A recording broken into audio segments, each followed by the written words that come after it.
has an issue with scope spillover. We had a question about that. How would you fix that quickly?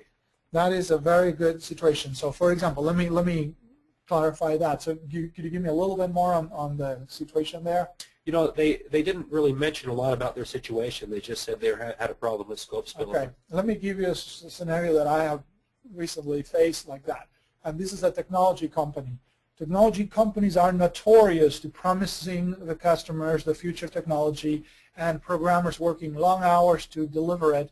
And constantly there's a tendency for them to miss deadlines. And sometimes what they release is sort of what the customer was expecting, but not quite.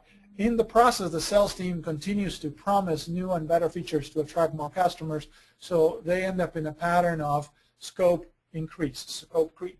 So at that point, the company tends to lack focus. In fact, if I ask them, what are your core strategic initiatives, I have spent 3 full flip charts taking notes of up to 30 strategic initiatives. I challenge them and saying, you really don't have a strategic initiative. You have a long to-do list. And they said, yeah, we're stuck with that.